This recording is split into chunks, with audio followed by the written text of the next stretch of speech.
آئیں آج ہم سانحہ جڑاں کی صورتحال کے تعلق سے اپنی حوصلہ افزائی اور امید کے لیے خداوند کے کلام میں سے غور کریں۔ میرے ساتھ کھولیے نئے عہد نامے عہد جدید میں سے مکاشفہ کی کتاب باب نمبر 2 آیت نمبر 8 تا آیت نمبر 11۔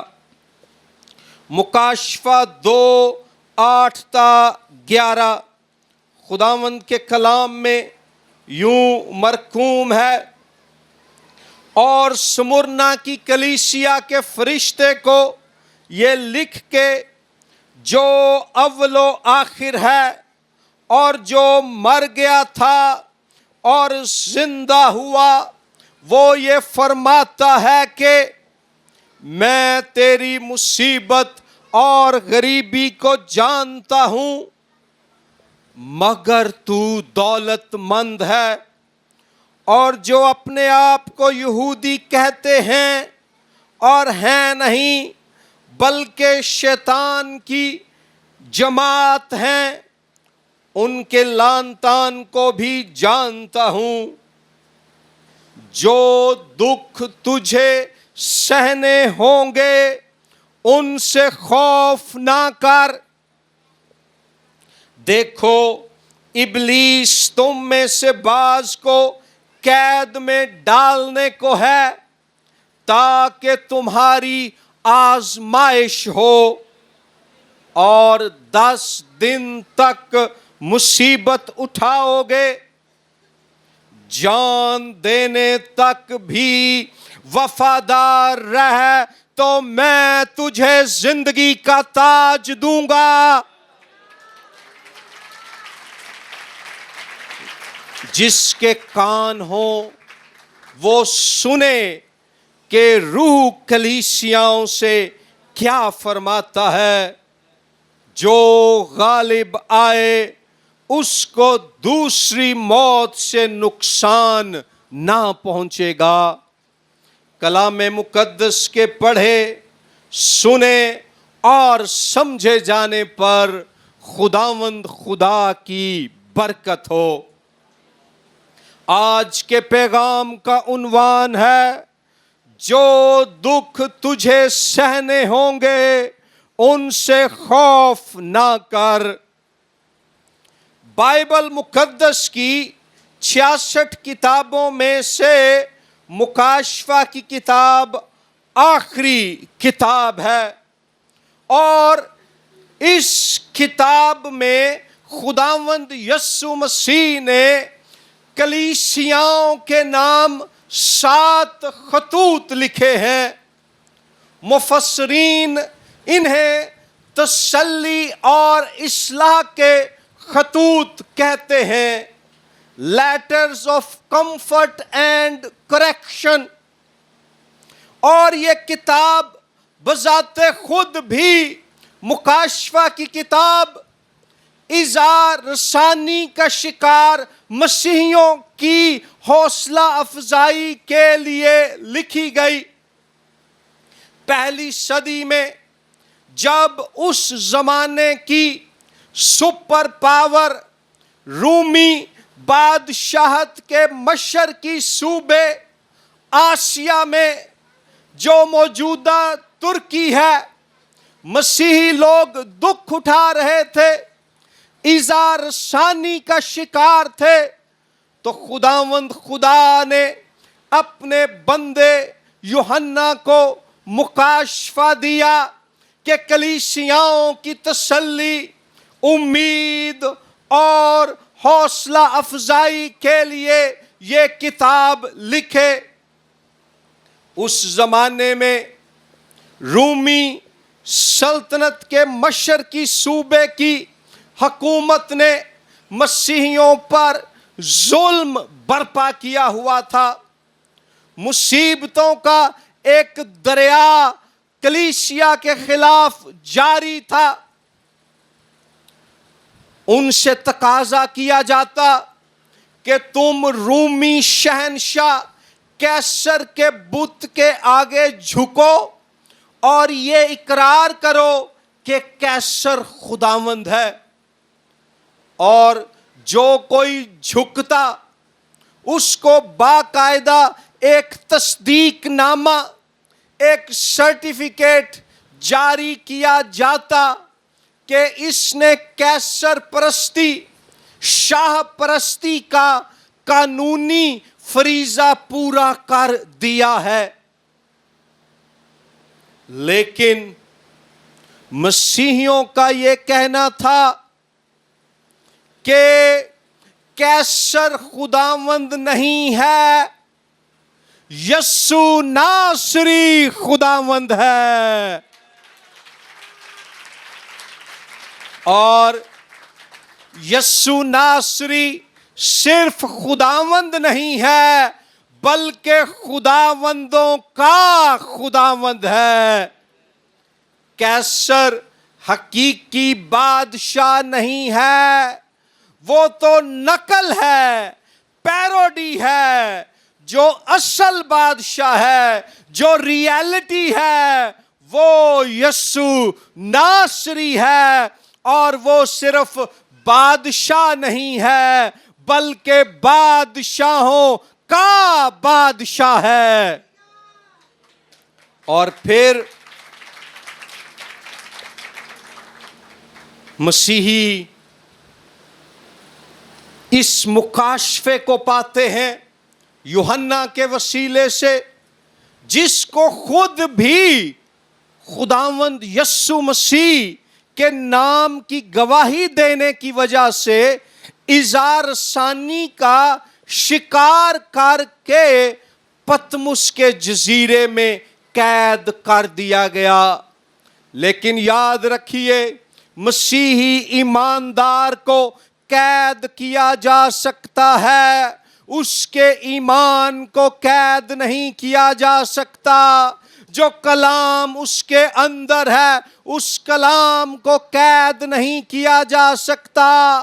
خدا کے پاک روح کو قید نہیں کیا جا سکتا۔ نجات کی خوشخبری کو قید نہیں کیا جا سکتا۔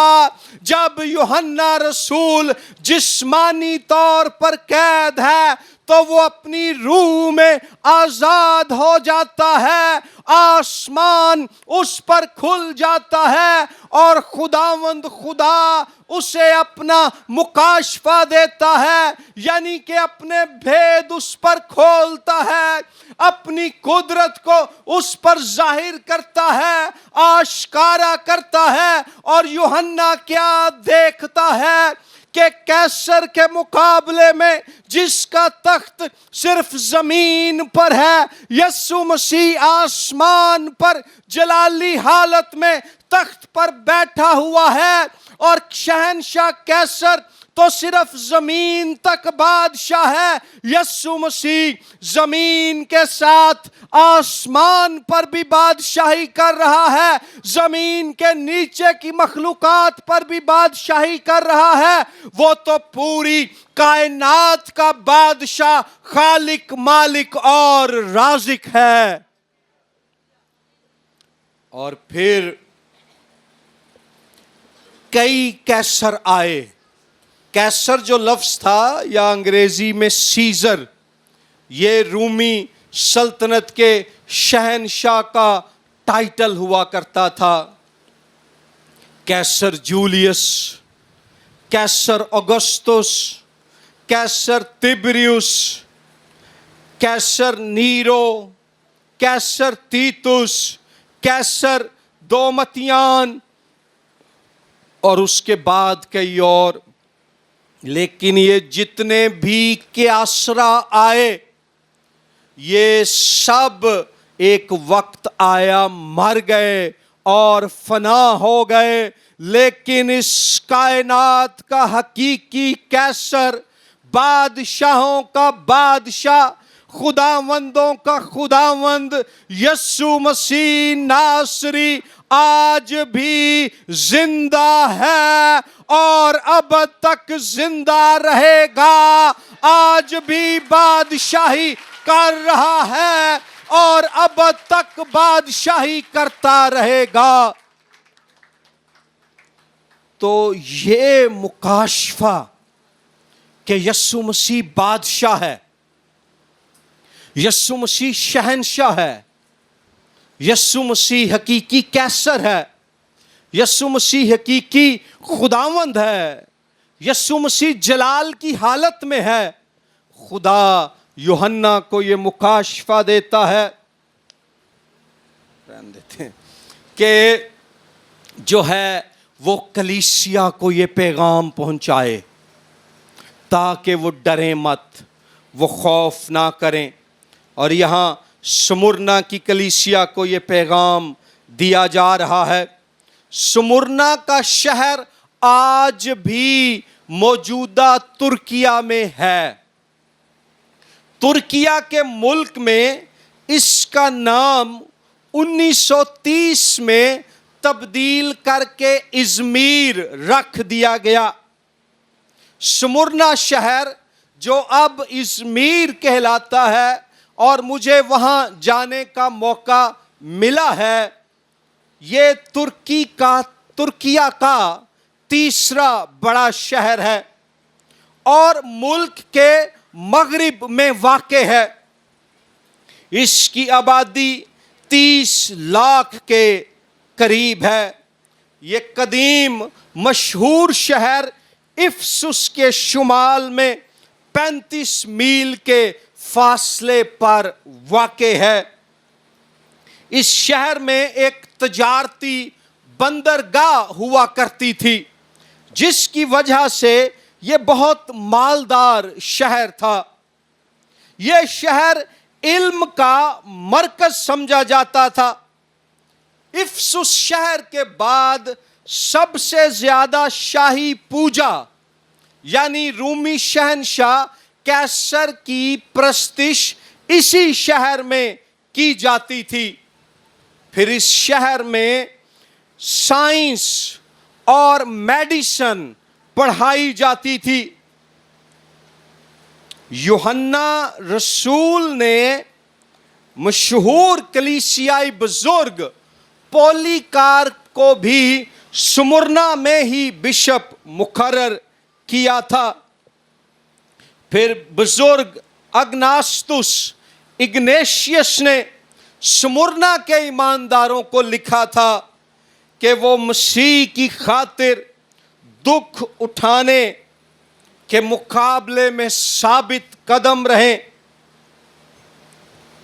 7 کلیسیائی خطوط میں سے سمرنا کا خط اور فیلادلفیا کی کلیسیا کے نام کا خط 2 ایسے خطوط ہیں جن میں کلیسیا پر تنقید نہیں کی گئی، بلکہ ان کو تسلی، حوصلہ اور امید عطا کی گئی ہے۔ ایک بڑی دلچسپ بات یہ ہے کہ لفظ سمرنا کا تعلق یونانی زبان میں مر سے ہے۔ مر درختوں سے حاصل کیا جانے والا وہ لیس دار گوند جیسا مادہ ہوتا تھا جس کو خوشبو میں تبدیل کیا جاتا اور جب ہیکل میں خدا کے حضور قربانی چڑھائی جاتی تو بخور کے طور پر، خوشبو کے طور پر مر کو بھی وہاں جلایا جاتا۔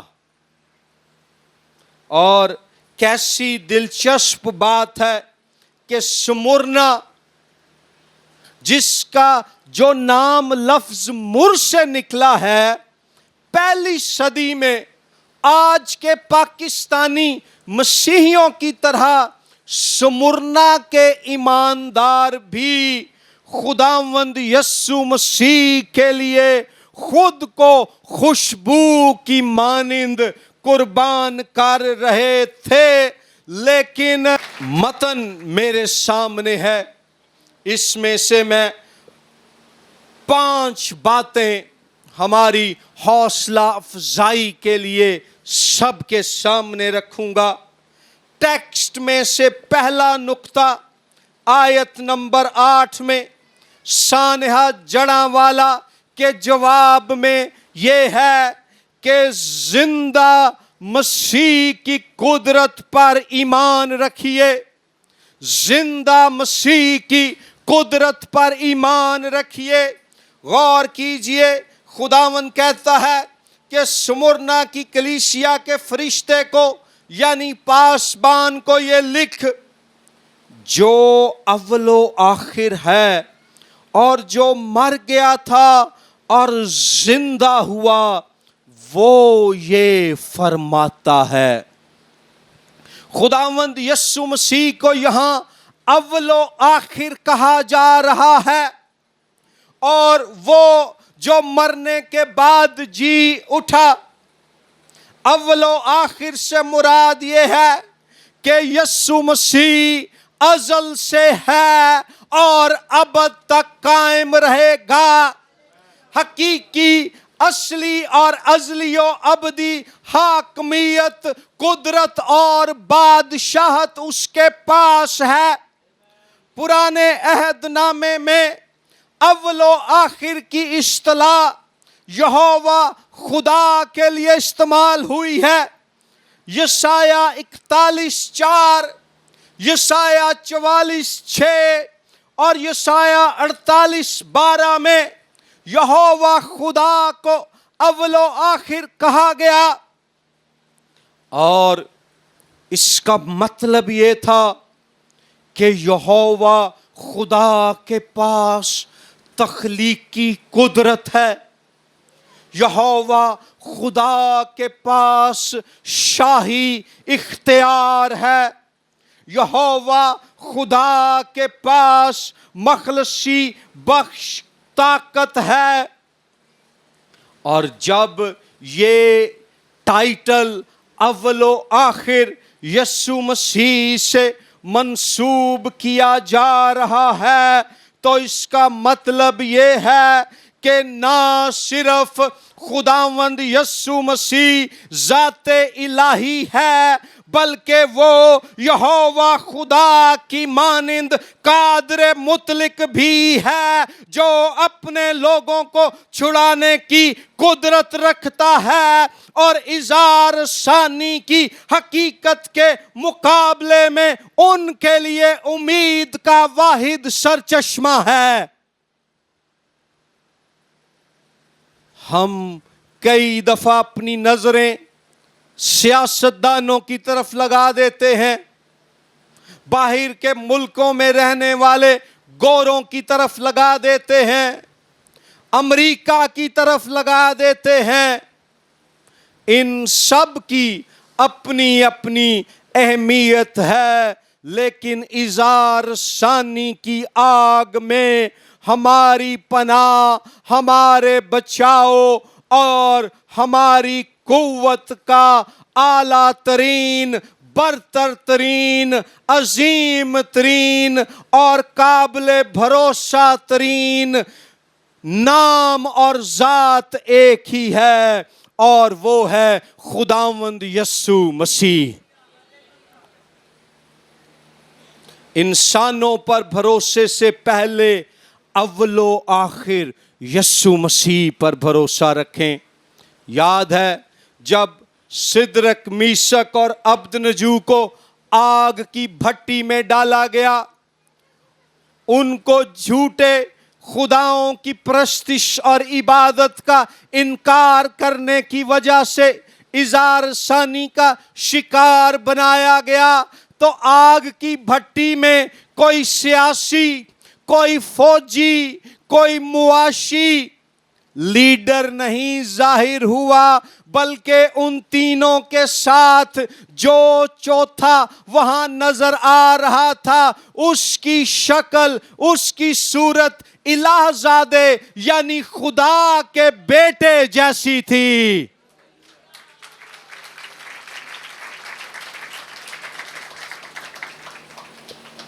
پھر لکھا ہے وہ اول و آخر ہے اور جو مر گیا تھا اور زندہ ہوا۔ خداوند یسوع مسیح کے خلاف بھی جڑاں والا کے مسیحیوں کی طرح جھوٹے الزام لگائے گئے، اور جھوٹا غیر ثابت شدہ الزام لگا کر یسوع مسیح کو گرفتار کیا گیا، اس پر تشدد کیا گیا اور صلیب پر کیلوں سے جڑ کر اس کو مار ڈالا گیا، اور سمجھا گیا کہ ایک کہیں ہو گیا، اے دی کہانی دا اینڈ ہو گیا، اے دے مشن دا خاتمہ ہو گیا۔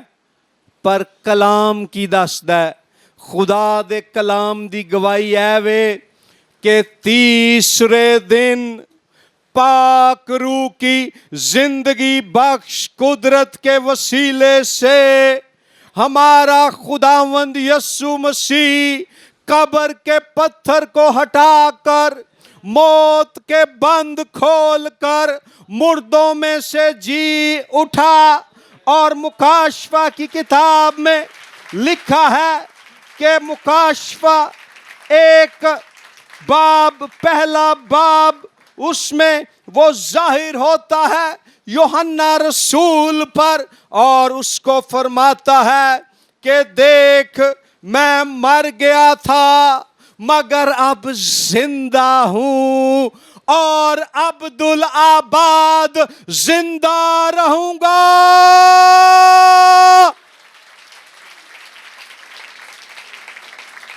اور عزیز بھائیوں بہنوں، چونکہ خداوند یسوع مسیح زندہ ہے، اس لیے وہ جو اس پر ایمان رکھتے ہیں گو وہ مر جائیں تب بھی اس میں زندہ رہیں گے۔ ایک ان پڑھ مسیحی سی تے او دا یسوع مسیح تے زندہ مسیح تے بڑا پکا ایمان سی، انہوں کیا ہویا سی تینوں گولی مار دینی ہے، انہیں کیا اور تسی مینوں گولی مارو گے تو ڈیے جڑی گولی ہے میرے لئی جہاز بن جائے گی اور مینوں خداوند یسوع مسیح دی حضوری چ لے جائے گی۔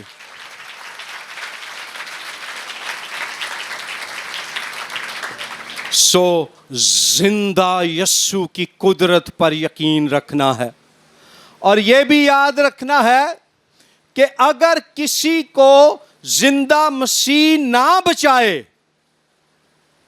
اظہار ثانی کی حالت میں تو وہ مرا نہیں ہے، جسمانی طور پہ وہ مری ہے یا مرا ہے، لیکن وہ خداوند کی ابدی بادشاہی میں داخل ہو گئے ہیں۔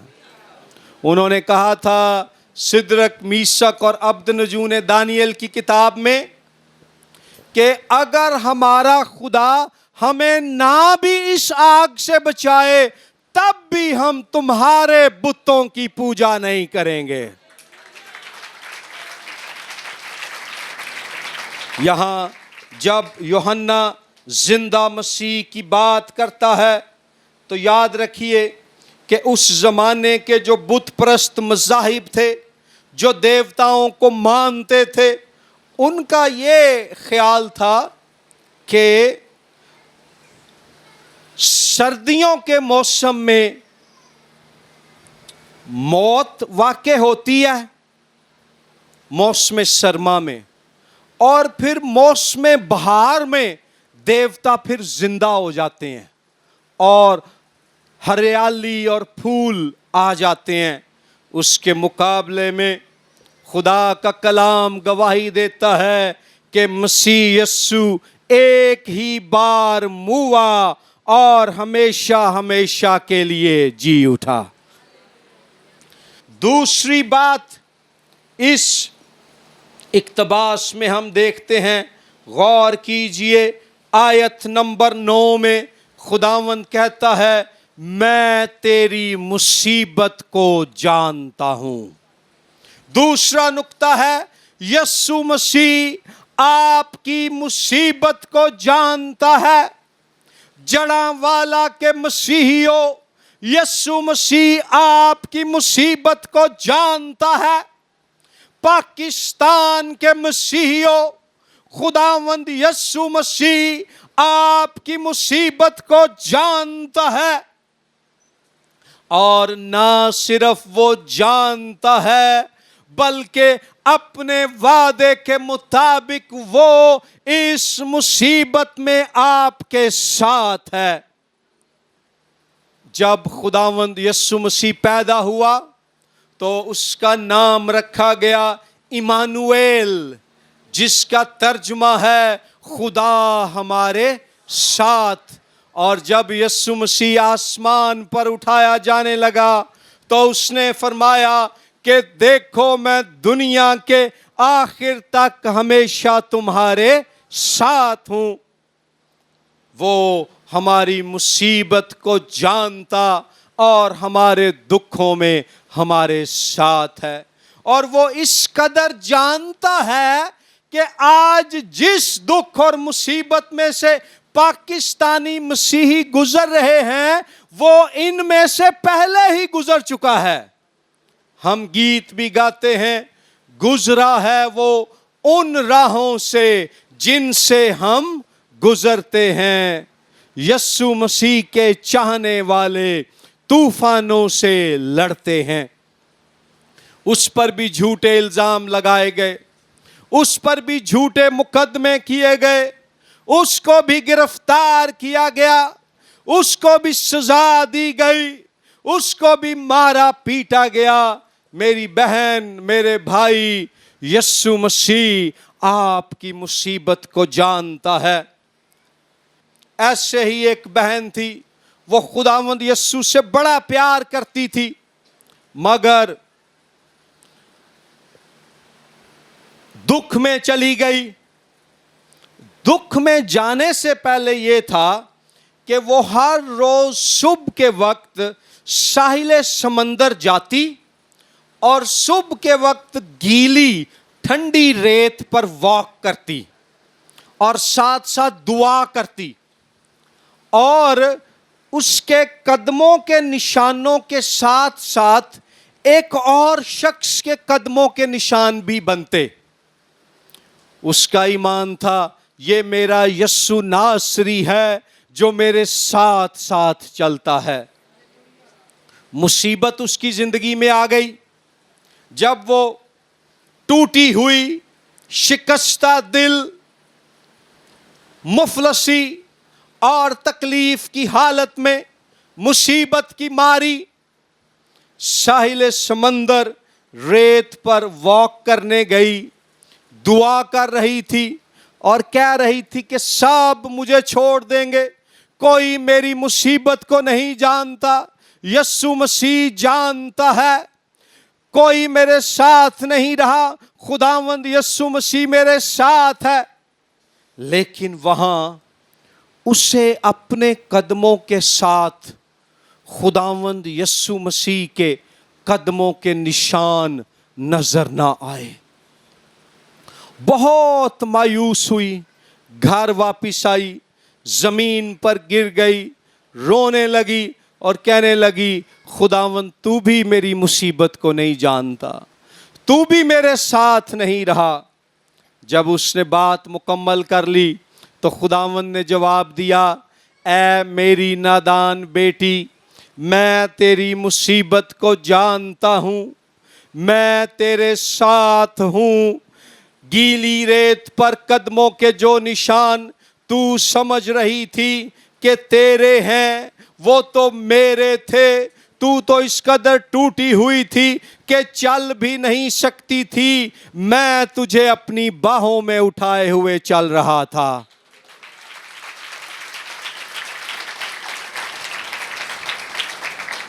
تیسرا نقطہ آیت نمبر 9 ہی میں ہے، میں تیری غریبی کو جانتا ہوں۔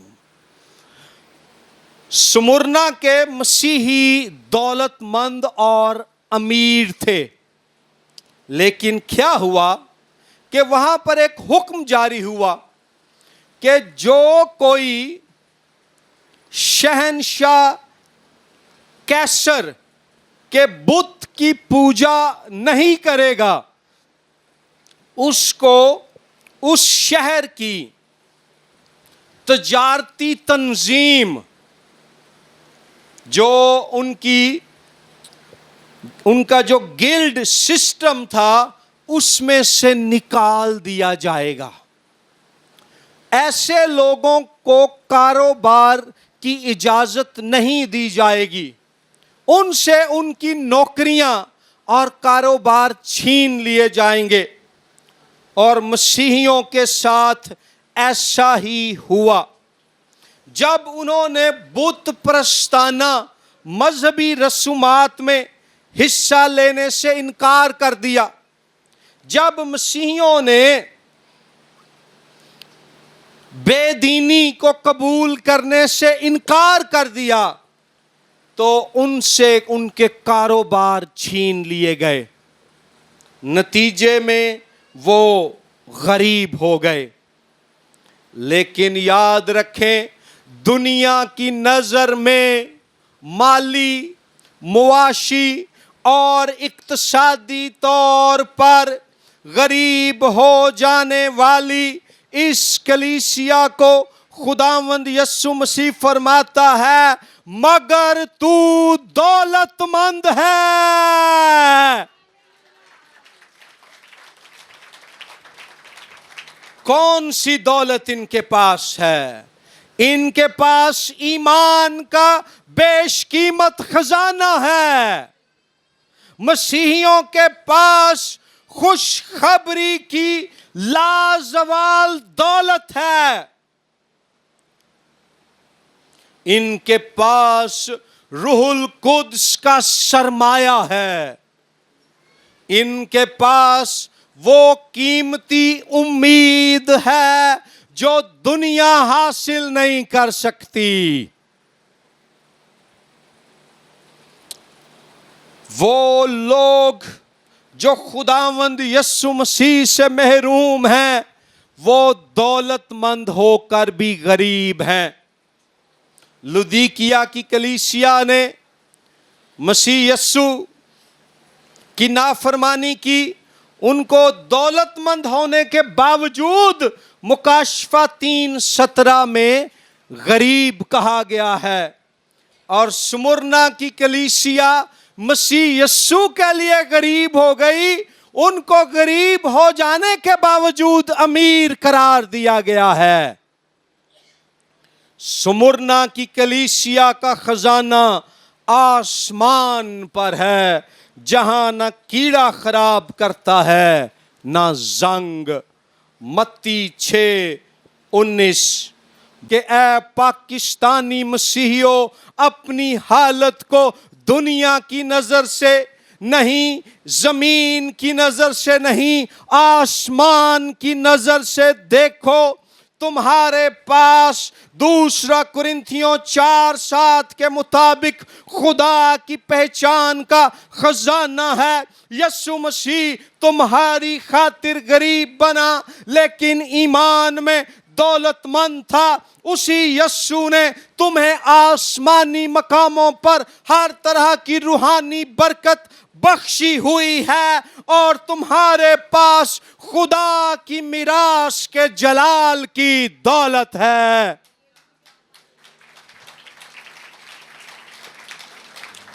پوائنٹ نمبر 4، مسیح کی خاطر اظہار ثانی، مصیبت اور غربت میں ہمارا کیا جواب ہو. پوائنٹ نمبر 4 ہے مسیح سے وفادار رہیے. لکھ دیکھیے آیت نمبر 10 میں لکھا ہے جو دکھ تجھے سہنے ہوں گے ان سے خوف نہ کر. اسی آیت کے آخر میں لکھا ہے جان دینے تک بھی وفادار رہ تو میں تجھے زندگی کا تاج دوں گا. خوف نہ کر، ہم نے گیت بھی گایا. کچھ بائبل مفسرین کا خیال ہے کہ کلام پاک میں 366 مرتبہ یہ لکھا ہے کہ خوف نہ کر یا ڈرو مت.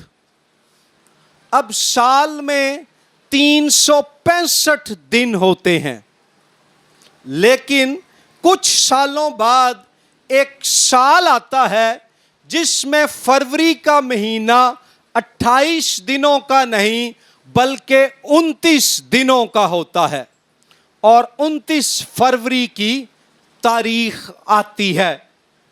غور کیجئے، صرف سال کے 365 دن ہر روز نہیں، بلکہ اس سال بھی جب 366 دن آتے ہیں، خداوند یسوع مسیح آپ سے، مجھ سے، جڑاں والا کے مسیحیوں سے، تمام پاکستانی اور عالمی مسیحیوں سے یہی فرماتا ہے، خوف نہ کرو، ڈرو مت، میں تمہارے ساتھ ہوں۔ اور پھر لکھا ہے کہ تمہاری آزمائش 10 دن کی ہے۔ اس سے مراد ہے چند روزہ ہے۔ جیسے آج ہم کسی سے کہتے ہیں او یار پریشان نہ ہو، 4 دنہ دیتے گال لے، مراد ہو بہو 4 دن نہیں ہوتے، مطلب ہے کہ چند دنوں بعد یہ مصیبتیں ختم ہو جائیں گی۔ خداوند سمرنا کی کلیسیا سے کہتا ہے 10 دنوں تک، کچھ دنوں تک، کچھ عرصے کے لیے تو تم مصیبت اٹھاؤ گے، لیکن اگر تم اس میں وفادار رہو گے تو اجر یہ ہے کہ ہمیشہ کی زندگی کا تاج۔ مصیبت عارضی ہے، مگر مصیبت میں وفادار اور قائم رہنے کا جو انعام ہے وہ مستقل اور ابدی ہے۔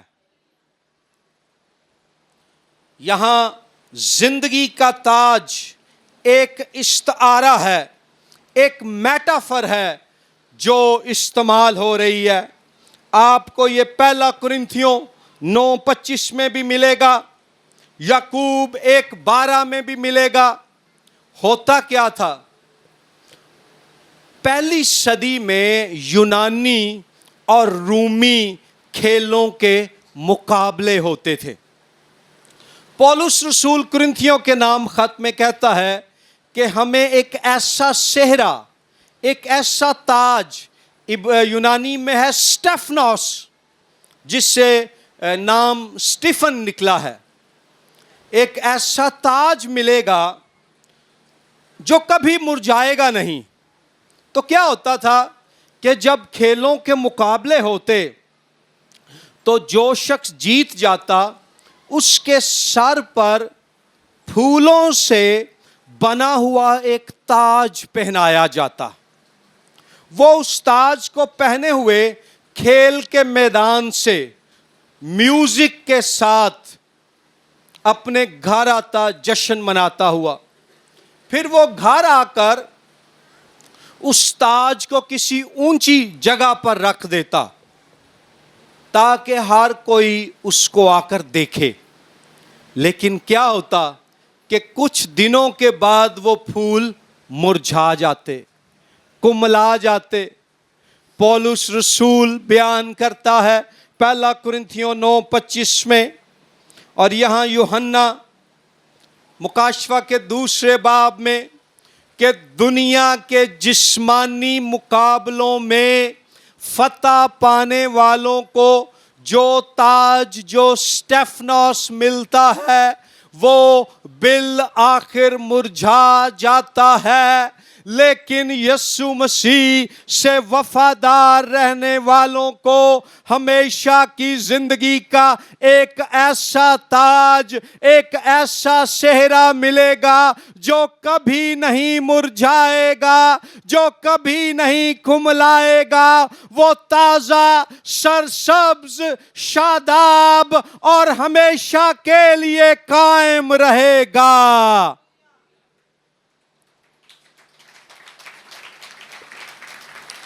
لیکن ہم نے کیا کرنا ہے؟ وفادار رہنا ہے۔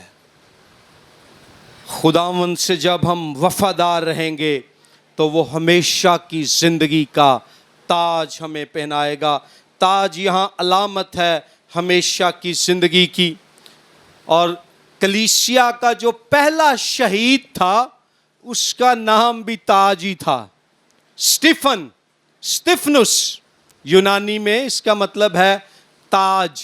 اور آپ نے پڑھا ہوگا کلام میں کہ خداوند یسوع مسیح باپ کے تخت پر اس کی دائنی طرف بیٹھا ہوا ہے، لیکن آپ اعمال کی کتاب کا باب نمبر 7 پڑھیں، اس کا آخری حصہ، اور پھر 8واں باب، جب خداوند یسوع مسیح کا شاگرد اسطفنس اظہار ثانی کا سامنا کر رہا ہے، مصیبت برداشت کر رہا ہے، اس کو سنگسار کیا جا رہا ہے، شہید کیا جا رہا ہے، اور اسطفنس آسمان کی طرف دیکھ کر یہ دعا کرتا ہے، اے خداوند یسوع میری روح کو قبول کر اور ان کا گناہ ان کے ذمہ نہ لگا۔ تو لکھا ہے کہ وہ یسوع مسیح کو خدا باپ کی دہنی طرف کھڑا ہوا دیکھتا ہے۔ جب یسوع مسیح کے شہید زمین سے دکھ اٹھا کر آسمان کی جانب منتقل ہوتے ہیں تو بادشاہوں کا بادشاہ، خداوندوں کا خداوند یسوع مسیح اپنے تخت سے اٹھ کھڑا ہوتا ہے اور اپنے شہیدوں کو اپنے آسمانی جلال میں ویلکم کہتا ہے، اور انہیں کہتا ہے ویلکم میرے وفادار بیٹے، ویلکم میری وفادار بیٹی۔ انہوں نے تو سمجھا کہ تجھے انہوں نے ہلاک کر دیا ہے، لیکن میرے پاس آ جا، کیونکہ میرے پاس تیرے لیے ہمیشہ کی زندگی کا وہ تاج ہے جو کوئی نہیں چھین سکے گا، جو کبھی نہیں مرجھائے گا۔ پولیکارپ سمرنا ہی کے شہر کا ایک بشپ تھا۔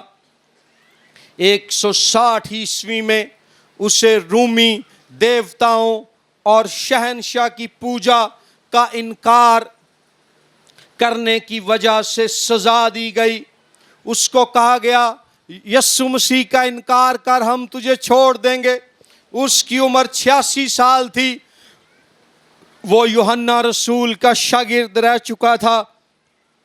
اس نے کہا 86 سال میں نے یسوع مسیح کی خدمت کی ہے، اس نے میرے ساتھ کبھی کوئی برائی نہیں کی، میں کیسے اپنے بادشاہ اور منجی کی توہین کر سکتا ہوں۔ انہوں نے پولیکارپ کو باندھا، اسے آگ لگائی اور پھر چھرا گھونپ کر شہید کر دیا۔ پولیکارپ نے یسوع مسیح کی پیروی کی قیمت اپنے خون سے ادا کی، جیسے یسوع نے پولیکارپ کو بچانے کے لیے اس کی خاطر خون بہایا تھا۔ پولیکارپ نے کہا اے خداوند، اے میرے بادشاہ، میں تیرے پیار تے عشق تے وفاداری چ اپنا خون بہا دینا۔ اور 5واں اور آخری نقطہ ہے، پاک روح کی آواز کو سنیں، پاک روح کی آواز کو سنیں۔ دیکھیے آیت نمبر 11 میں لکھا ہے، جس کے کان ہوں وہ سنیں کہ روح کلیسیاؤں سے کیا فرماتا ہے۔ اور آج کی حالت میں ہمارے لیے روح القدس کی آواز تسلی کی آواز ہے، الہی مدد کی آواز ہے۔ رومیوں 8:26 کے مطابق ہماری کمزوری میں خدا کی قوت کی آواز ہے۔ یوحنا 16:13 کے مطابق یسوع مسیح کی سچائی کی آواز ہے۔ اور پاک روح کو یوحنا کی انجیل میں کہا گیا ہے وہ مددگار ہے۔ مددگار کے لیے جو یونانی لفظ ہے پیراکلیٹوس، اس کا مطلب ہے وہ جو آپ کی سائیڈ پر آ کر کھڑا ہو جاتا ہے، وہ جو آپ کی طرف ہوتا ہے۔